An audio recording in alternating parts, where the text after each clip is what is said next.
What's been most interesting to me is the overwhelming sense of pride that's coming out of the student body right now.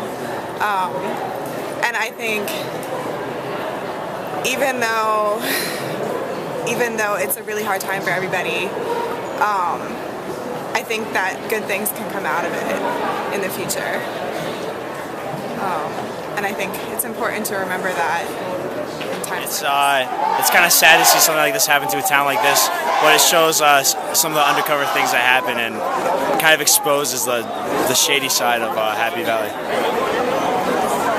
Any opinion? It's just that Penn State University has been like a great university for hundreds of years, and it just shows that how one dumb person can just ruin it all. Not one, but like five. Through the mistakes of a few people, a good reputation can go down. I'm trying to remember why I'm here, and I just hope that everybody else can remember like why they chose Penn State or why they wanted to choose Penn State, and just try and get through this as a university. Yeah, same thing, same basic concept. I mean, just thinking about how this whole thing was able to unfold, and I mean, we're going to stand strong and be Penn State proud. Yeah, I think it's also important to remember that one person's actions doesn't really dictate, 40,000, students and what we represent. I think that's the most important thing, that, we're here to learn and just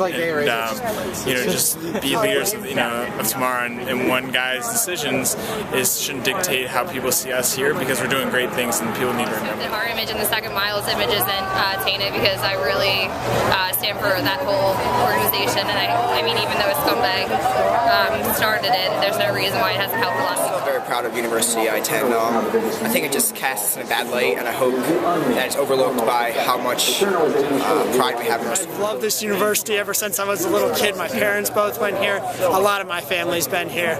I'm proud to be a Penn State. I was a little disheartened by tonight because people are just blindly loving Joe Paterno and blindly loving our administration. Agreed. And I think that's a very dangerous thing. I think not questioning the facts that you said, learning about things is the most dangerous thing. I think it's ridiculous that we're not informed. Like we don't know the facts, and that's the whole problem here, is that it's not transparent. We should be able to know exactly what happened and what went down and who to blame. Like there's a problem within the system. There's a larger problem within the system that we're also looking at. I'm disappointed in the students that what they're getting out of this, the fact like people are not regarding the victims. All these people here are protesting for Joe Pa's freedom, and I like Joe Pa. I love Penn State. Like when I heard this, I was just as crushed as anybody else, but like I can't ignore the victims. I can't ignore the grand jury report, and like it's disheartening. I love this school still, but I'm disappointed and kind of ashamed to associate myself with this administration. Basically, we are still Penn State, because we're getting a lot of negative feedback all throughout the country,